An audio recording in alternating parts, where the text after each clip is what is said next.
Thank you, and thank you for leading us in worship this morning, for your selection of hymns and songs. It means a lot that the care has been given to the choices of songs that we sing. It's good to be back at Forge Road. It's been a couple of years, and I still see some familiar faces. I keep calling Norris Norman for some reason. And it's really Norris Gorman, so you can see why I'm confused. And it seems like every time I see him, it's the same problem. But anyway, he hasn't changed a bit, and it's good to be with everybody, recognize some familiar faces.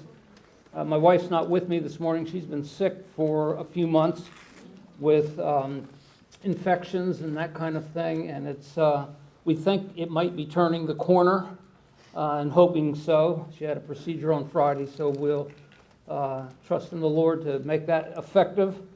When I told her where I was going to be today, she said, "Oh, I like that church." And so she wishes she was here with us today. But we are going to be in God's Word today, hopefully finding encouragement from God in His Word. Our text is Genesis chapter 16, and I want us to be looking at the story of Hagar.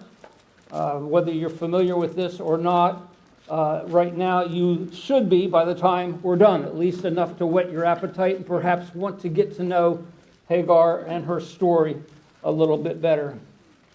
Genesis 16 is a 4-act story in and of itself, just that one chapter that relates to us some pretty important principles of what it means to follow the Lord.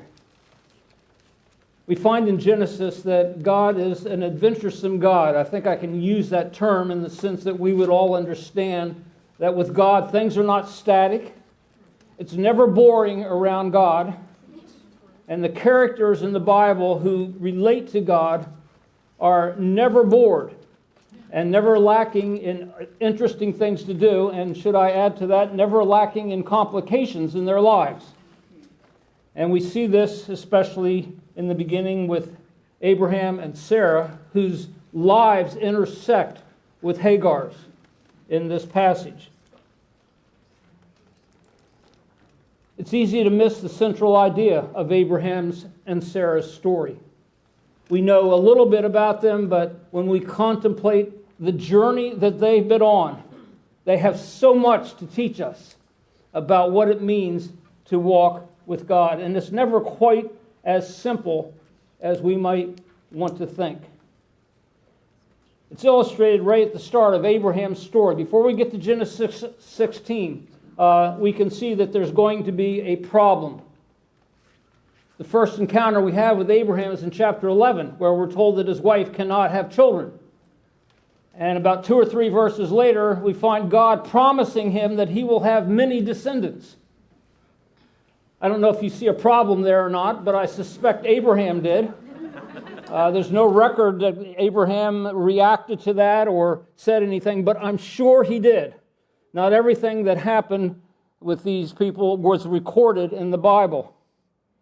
So right away, there's a complication in Abraham's story. Before it almost begins, there's a problem. And this is illustrative of God's dealings with His people. Have you found that to be your experience in your own life as you walk with God? That things are rarely squeaky clean. This will set the stage for Abraham's story. It's a struggle for hope in the midst of problems. It's typical of a life that is devoted to following God. You see, God has looked down from heaven at this stage in the story of the Bible. He sees a world in confusion and in sin, in desperate need of redemption. But He doesn't just see the macro picture of the world. He looks and He sees an elderly couple living in Babel. They are infertile, childless couple. They're elderly. They're seemingly useless. And God decides to make them the fountainhead of what He's going to do. Doesn't that tell you something about God and the way He does what He does? He chose this unlikely couple And they were going to be the vehicles through which he would carry out his plan to rescue the earth. As this decision was launched, could you imagine the gasp in the heavenlies amongst the angels as they realized this astonishing plan? You're going to bring redemption through who or whom? And this launches Abraham and Sarah on a faith journey. It's a wild ride. I hope that you, if you've not done so, take some time and read the story of Abraham and Sarah. Will they trust God? They got a lot to trust God for, and they got a lot of obstacles to that trust. And really, it's not just the achievement of the conclusion where Abraham's going to have a lot of descendants. God is intimately interested in their journey along the way, their development of faith. And I hope that that encourages you today as you think of where you are headed, but also realize that in the daily life that you live, God is observant of what is going on. He knows what your need is, and He cares. Hagar's saga is going to expose the raw struggles of unbelief. If you're here today and you're struggling a bit with God, perhaps disillusioned, when you came to Christ or you decided to follow the Lord, you didn't realize it was going to be quite so messy. You didn't realize there would be disillusionment. You thought it would be a certain way, and we have our expectations, don't we? But Abraham and Sarah are engulfed in a dysfunctional home and a struggling marriage, as we find out. They stake their hopes on God's promises, just like each of us have done. And year after year after year, those promises go unfulfilled. And now, Genesis 16, Hagar is going to be pulled into this story. It's no longer just Abraham and Sarah kind of battling it out. Will God fulfill His promise? Can we help Him with the process? What should we be doing? Now it's Hagar is brought into this picture as well. And we learn that while God is executing His great plan to provide redemption, He's also attentive to the needs of those in our lives who seem peripheral to our story. We may think Abraham and Sarah are the key characters, and in one sense they are. But their story is now going to be shaped and guided by the entry of Hagar into their experience. The hard part of all this, it takes time. God does not seem to be in a hurry to fulfill His promise to Abraham and Sarah, and that is driving Abraham and Sarah crazy.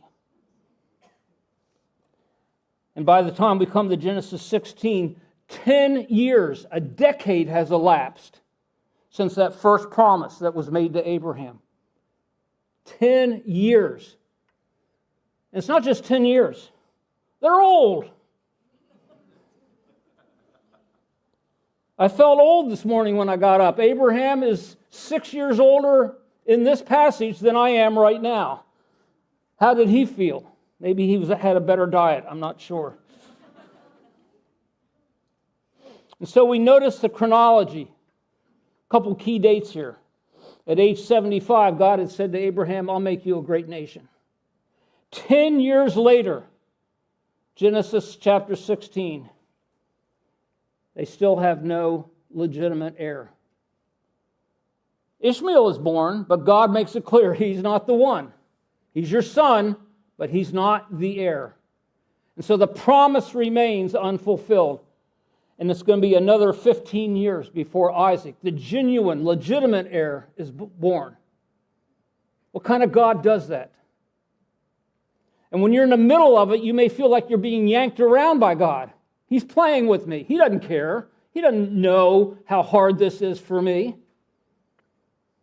And we seem to forget the words of Hebrews. We do not have a high priest who was not tested in any way as we are, but was tempted in all points, but without sin. Jesus sits at the right hand of the Father. He understands what you are dealing with right now. So knowing this chronology helps us with this story, doesn't it? It gives us a little bit of a sense of the drama that is playing out. And so we notice this chronology and realize that there's something big going on. And Hagar is going to play a significant part. In one sense, like any good story, she's the foil. She stands in contrast to Abraham and Sarah. She highlights their circumstances and their tensions. God is entering her into Abraham and Sarah's story to teach us a lesson. And she's going to play three roles. First, she's the unfortunate outsider. She's Egyptian, she's an alien, she's a servant. She really doesn't count. She's on the bottom rung of the societal ladder, and we should feel compassion for her and her circumstances. Her second role is she becomes unlikable. After she conceives, and Sarah is still without children, she becomes arrogant towards Sarah and gloats and stokes Sarah's fury. And as we read the story, we might feel a little bit of contempt towards her as well. And third, she's transformed into a sympathetic victim because Sarah is not one to take these things lightly. She didn't just go along with this. She is outraged, and she takes it out on Hagar. So we come into Genesis 16. Between chapter 12 and chapter 16, Abraham and Sarah have already been floundering. Things have not been going well. Chapter 12, the end of the chapter, they go down to Egypt, and Abraham tries to pass Sarah off as his wife because she's beautiful, and he's afraid he might get in trouble if they realize that she's his wife. How's that for our great man of faith? And in fact, he does this twice. And Isaac also tries this stunt one time. These stories have a way of taking these great men and women of God off of their pedestal and bringing them down a little closer to us, don't they? Then in chapter 15, Abraham was confused. He was filled with doubt. He still didn't have a descendant. And now in chapter 16, we have the third recorded incident of 6 that Abraham and Sarah have where they flounder in their faith and they struggle. Isn't this often the way of those who follow God? We don't leave our humanity behind. We carry our humanity on our journey with God. So in chapter 16 of Genesis, verses 1 and 2, we read these words. Now Sarah, Abraham's wife, had borne him no children. Remember chapter 11, verse 30? She couldn't have children. She still can't, 10 years later. Tension in the story. You read a story like this, you're drawn into it. What are they going to do? What are they feeling? What are they thinking? Why is this happening? Why does God do this? Make great promises and then not fulfill them. She had a female Egyptian servant whose name was Hagar. Hagar was probably acquired back in chapter 12 when Abraham and Sarah visited Egypt. And Sarah said to Abram, "Look, the Lord has prevented me from bearing children. Go into my servant. It may be that I shall obtain children by her." And Abraham listened to the voice of Sarah. It's easy to read these words but miss the drama, isn't it? Everybody in this room that's been married understands a little bit of this. The tensions that go on as two opposite personalities try to reconcile what is going on in their lives and what they should do about it. Now, Hagar is important to this story simply because of Abraham and Sarah. Because of their doubt in God's promise and their lack of trust in God. You see, God's promises can only be fulfilled if Abraham is a legitimate heir. And yet 10 years after he promised them an heir, he's now 85, she's 75, and their trust in God is at an all-time low. So Sarah proposed a solution to the problem. She's probably thinking, God needs some help here.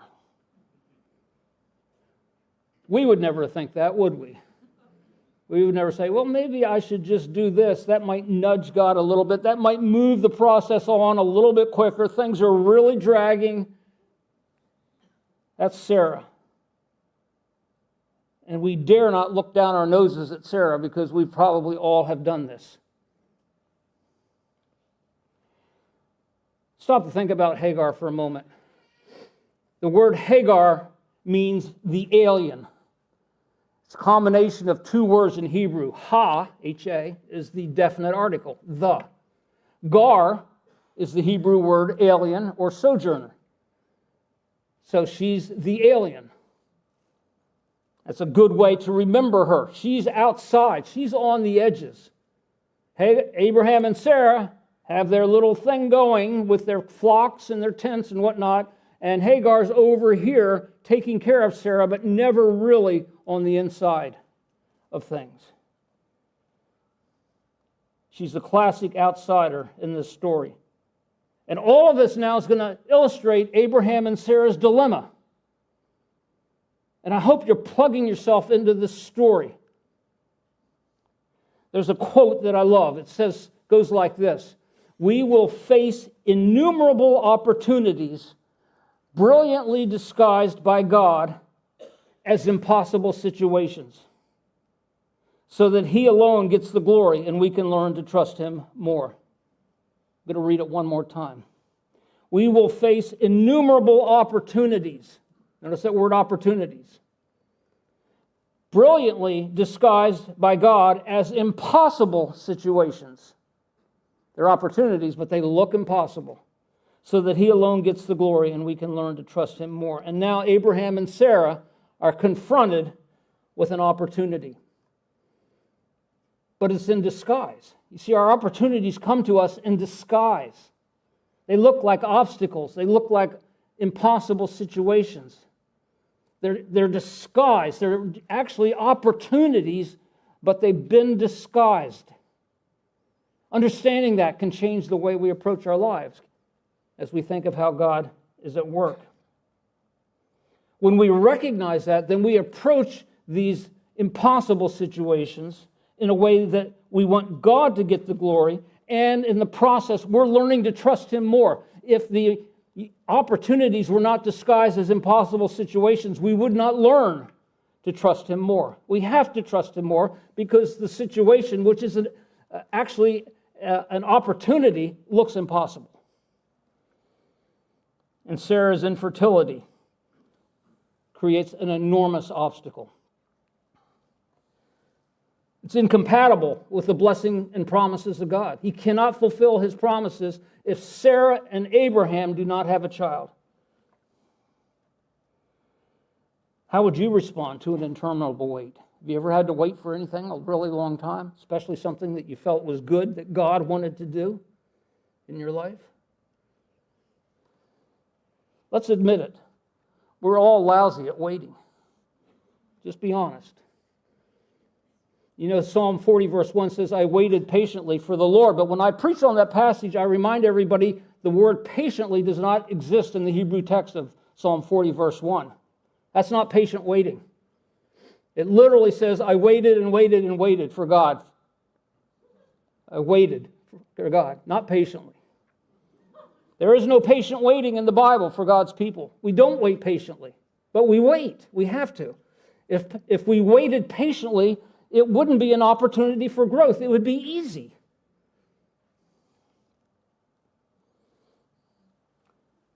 What do you think as the months and years elapse in your life? Perhaps you're praying for someone. You have a prayer need. You have a child, a grandchild, a neighbor, a friend, a relative, a brother, a sister, whatever. Someone that you care about. You want to see their hearts and lives changed in some way. And nothing is happening.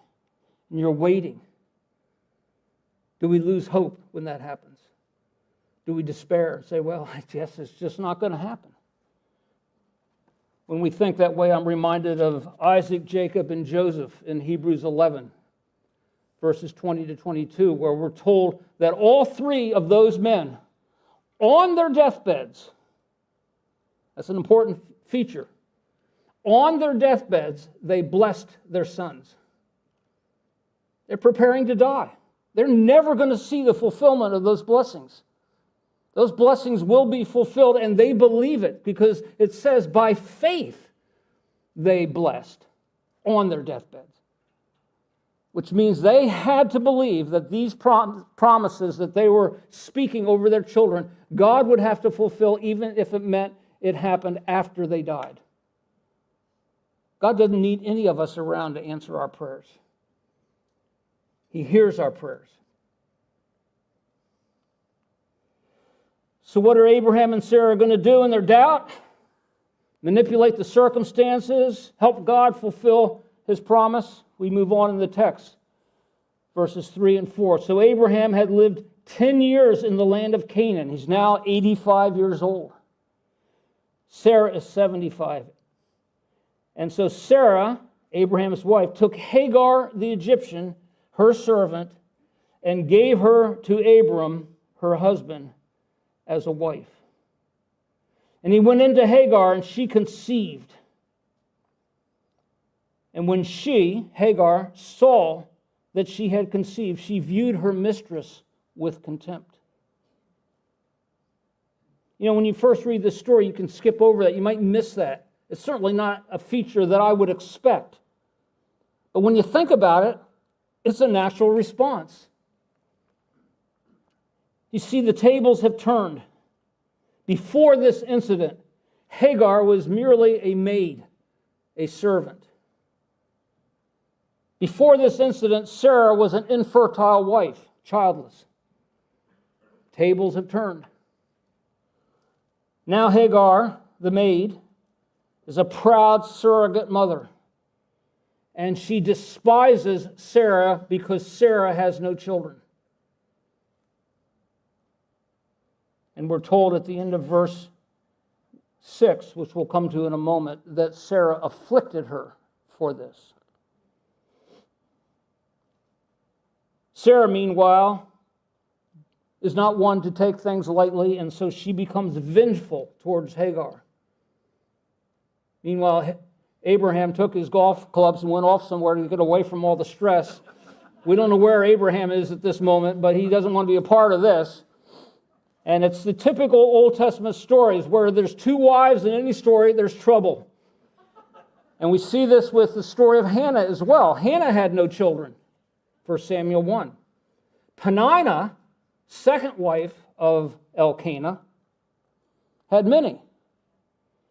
And she gloated against Hannah because Peninnah, had children and Hannah didn't. You understand the tension there, the drama. And these poor men who don't understand anything about how to have happy homes and marriages don't know what to do about this and probably throw their hands up in despair. You can understand Hagar's delight and you can understand Sarah's anger. And so the whole thing now has fallen apart. It looked like a good idea at first to Sarah. Obviously it's not, because they now have this massive rift between the two of them. And so in verse 5, Sarah said to Abram, "May the wrong done to me be on you." That is, Hagar's insolent attitude. This is your fault. That's helpful, isn't it? "I gave my servant to your embrace." There's remorse and regret over this. You could have said no, and you didn't. "And when she saw that she had conceived, she viewed me with contempt. May the Lord judge between you and me. I will get you for this, Abraham," is what I think she's saying there. By the way, did you ever read the story of Abraham and Sarah in Hebrews 11? The massive amounts of faith that they exercised through this whole thing? Of course, Hebrews 11 gives us Abraham and Sarah from a heavenly viewpoint looking down. God doesn't see all this mess in terms of making the judgments in Hebrews 11. Who gets into the Hall of Fame and who doesn't? Everybody there is a mess. Everybody there has problems. But here we get the behind-the-scenes nitty-gritty. And it really was pretty messy. Abraham said to Sarah, "Behold your servant." And saying that, Abraham has returned Hagar to her servant status. Hagar viewed herself as now elevated because she has a child and Sarah doesn't. And Abraham says, we need to level the playing field. She's now your servant again. And so Sarah afflicted her in verse 6. First of three mentions of affliction here, all by the hand of Sarah against Hagar. And Hagar flees to go back to Egypt. You see, when we make decisions that we think are going to help God along with the process that we're involved in because we want Him to move a little more quickly, we want to be participants in whatever He's doing, we've got an idea, it has repercussions. The power and status levels have changed here between Hagar and Sarah. Hagar now despises Sarah. Sarah is offended, and she afflicts her. We don't know what she did. You can only imagine. And it was so bad that Hagar fled into the wilderness. This is a little bit of an inversion of roles. You may remember in the previous chapter, Genesis 15 and verse 13, God takes Abraham aside and says, by the way, Abraham, your descendants, of whom he has none at that point, your descendants are going to spend 400 years in Egypt where the Egyptians will afflict you. Notice that, the Egyptians will afflict you. And now we have the irony in the next chapter of Abraham and Sarah afflicting an Egyptian. He was warned that this would happen. These family dynamics are tense. Abraham and Sarah are struggling big time. Meanwhile, God is silent. You notice how God isn't saying anything here? Isn't that often the way it is? When things aren't going the way we think they should, when He's not doing things at the pace we want. You'd like to think you can talk to God and you'll get a swift answer. Doesn't mean He's not listening. It just means He's not talking at that moment or we can't hear Him. God is silent. What does He think about all this? Well, the next section, Act 3 of this 4-act story, tells us a couple of things. First, there's a new character introduced to the story. The angel of the Lord shows up. Picture Hagar out in the wilderness. He found her by a spring of water in the wilderness, a spring on the way to Shur, which is the route to go back to Egypt. She says, I'm headed home. I've had enough of this. I don't ever want to see Abraham and Sarah again. And the angel of the Lord said, Hagar, servant of Sarah, where have you come from and where you're going? She said, I'm fleeing from my mistress, Sarah. Now you got to notice this next verse and read it very carefully. The angel of the Lord said to her, return to your mistress and allow yourself to be afflicted by her. Allow yourself to be afflicted by her. Now, if you find that distasteful, you may prefer, for instance, the ESV says, return to your mistress and submit to her. That sounds a little better, doesn't it? But that's not what it says in the Hebrew. And I think our English versions try to soften that a bit to make it a little bit more palatable. Why would God tell Hagar, the outsider, the marginalized, the disadvantaged person who has been now taken advantage of, why would He tell her to go back for more of the affliction that she fled from?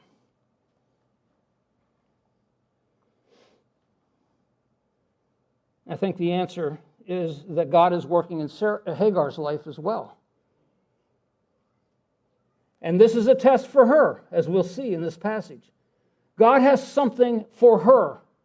Not just Abraham and Sarah. On this journey, as they're learning about what it means to walk by faith, blundering along the way, Abraham and Sarah are figuring it out and learning lessons all along, just like the disciples as well.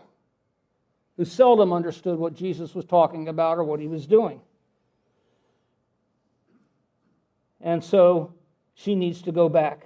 God's got something for her as well. And so the angel of the Lord says, go back, humble yourself, take what she hands out. This is Hagar's decision in action. Go take your medicine would be a way we might put it, but it's not really something she deserves, and it's not something we would naturally think is going to happen in the story. We don't want her to get more affliction, but God thinks differently about these kinds of things, doesn't he? And so we have this new character in the story, the angel of the Lord. The word angel is a little misleading. Actually, in both the Old and New Testament, the word angel, often translated angel, simply means messenger. Doesn't necessarily mean a creature with a halo and flapping wings or whatever you might envision an angel to be. It can simply be a messenger that God dispatches for a purpose. This is the first time when the angel of the Lord is encountered, but it's going to show up a few more times in Abraham's life. Chapter 21, appearing to Hagar again. Hagar has more stories to tell us in chapter 21, which we don't have time for this morning. Chapter 22, when Abraham's offering Isaac as a sacrifice, the angel of the Lord shows up. Exodus chapter 3 at the burning bush, guess who's there? The messenger of God, the angel of the Lord. Gideon in the book of Judges. Samson's mother. They all have encounters with the angel of the Lord. God sends messengers for a purpose. And this envoy is a messenger who is officially authorized to speak for God. That's the very nature of what this implies. And we see at the end of the story, which we'll come to in just a moment, that Hagar actually believes that when the messenger speaks, God is speaking. And often that's the case in these encounters. Unlike us, who can open our Bibles and God speaks to us, and sometimes very clearly, sometimes not so clearly, Abraham and Sarah and Hagar and Moses and Gideon and other characters didn't have that luxury. They needed to hear from God, and God in his mercy showed up. You see, while God is dealing with Abraham and Sarah and their drama, he takes time to be attentive to the outsider. We're always focused on Abraham and Sarah. What are they going to do next? How's it going with Abraham and Sarah? When are they going to have a kid? And we forget that these other characters, God has not forgotten. God is still attentive to the outsider. So a new character is introduced in these verses. Also, a new topic is introduced. Notice, the wilderness. That's not just a place that's kind of dry and sandy. It's actually a place of strategic importance in the Bible. You don't go to the wilderness typically willingly.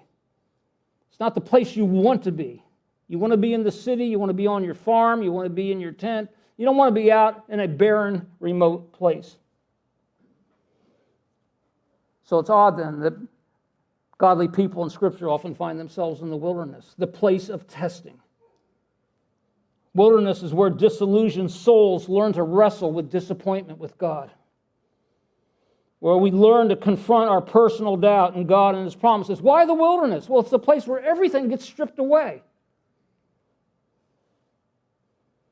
It's almost trite for me to say that Hagar's in the wilderness with no internet and no cell phone. I mean, it sounds really stupid. I know it's overworn and all the rest. But think of it. What does she have out there? She's got herself. She has nothing. She's learning to confront this drama. And the beautiful thing in Scripture is that the wilderness is perhaps the most likely place to have an encounter with God. It's when everything has been stripped away. Because then we're most desperate, aren't we? That's when we're really seeking God. Everything is stripped away, all options removed, and we can focus on the sheer basic necessities of life. And it's in that moment, not back in the tent with Abraham, but in that moment in the wilderness that God shows up in Hagar's life. And God wants to show up in our lives too. You may not go out into a wilderness. I've written a book about my experiences on what I called the night shift. It's basically a wilderness experience. I never went into the desert during that time, but it was a wilderness. All the props were knocked out from under me. I had nothing to lean on. I didn't know what God was doing. I wasn't sure He was talking to me.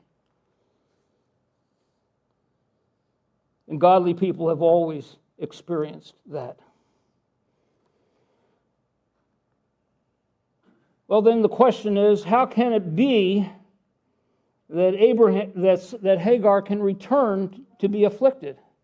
And we see in verse 10, the angel of the Lord says, I'm going to multiply your offspring. They cannot be numbered for multitude. And by the way, Hagar, you are pregnant and will bear a son. You'll call his name Ishmael. How can Hagar return to be afflicted? Well, first of all, because God, through his messenger, is telling her. That's good. And she seems to recognize this as God. The second is he gives her a promise that's hopeful. And the third is he lets her know he's been paying attention, because he says, you can call your son's name Ishmael, which means God has been listening. God heard you. He will be a wild donkey of a man. How's that for a compliment? Simply means he'll be solitary, perhaps nomadic. His hand against everyone. He's going to have a life of conflict, and he will reside over against all of his kinsmen, his family. He's going to live apart from his family. He's going to be a loner, is basically what God is saying. And so Hagar has departed the comforts of the tent for the wilderness. She's been met by God himself in the wilderness. Do you think we could expect angels to come to our rescue? There's a whole part of the book writing evangelical circle that really elevates angels far too much. And we forget that if they do come, they're the angels of God. God sent them. This is God's work. And we give God the glory for it. And so, finally, Act 4 in the story. Verse 13, she called the name of the Lord who spoke to her. You are a God of seeing. Notice she's speaking to this messenger, this angel. You are a God of seeing. For, she said, certainly here I have seen him who sees me. Therefore the well was called Bir Lahairoi, which simply means the well of the living one who sees me. It lies between Kadesh and Bered. It's interesting how important being seen by God is to biblical characters. We have this in Genesis 22 when Abraham offers Isaac, and the scriptures say the Lord will provide. Well, the word provide, if you think about it, is made up of two words. Pro, it's Latin, before, and video or vision, to see beforehand. It's basically the same idea. In other words, God is saying to Abraham in Genesis 22, the Lord sees beforehand, which means he sees to it and he will take care of it. What God sees beforehand prompts him to action. And so God has seen her. Seeing has the connotation of providing. Seeing leads to providing. Does God see you? And does God anticipate your need as well? And so finally the incident closes with Hagar having a son. Abraham called his name Ishmael. Perhaps Hagar, back at the tent, said, oh, by the way, I met up with God and he said you should call my son Ishmael. Maybe that's how he figured it out. We're not sure. Abraham was 86 years old, 11 years after the promise had been made to him, and he still doesn't have a legitimate son. It's another 14 years before Isaac, the legitimate son, the heir, would be born. 3 quick takeaways. Number 1, God's promises are certain and guaranteed. He can be trusted. no matter how long it takes, no matter how many obstacles there may be. Abraham and Sarah learned on the journey over time that God can be trusted. Hagar learned in the wilderness that God can be trusted. Number 2, as we blunder our way on our faith journey. How many blunderers here this morning, by the way? I'm just curious. I've often facetiously, preaching on various topics, talked about imagining I would start an organization. In this case, it would be called BA, Blunderers Anonymous. We would all get together and say our name, and I'm a blunderer. And everybody sitting there knows they're blunderers is what we all are. We blunder our way through life. Let's not kid ourselves.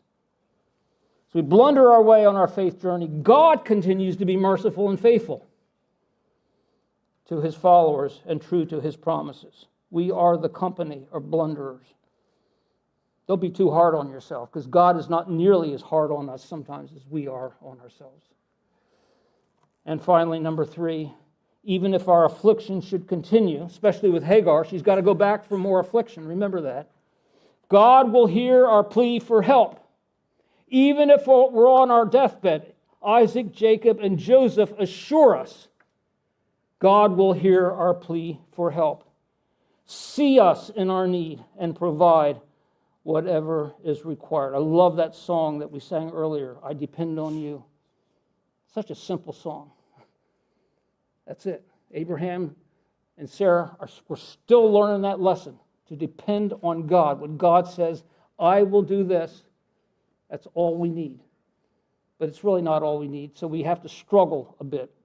And more it becomes all that we need. God, we thank you today that we can depend on you. We thank you for this amazing story of these people, just like us, floundering and blundering as they walk their way along the journey with you. We thank you for your goodness to them and the lessons you teach us through their lives. In Jesus' name, amen.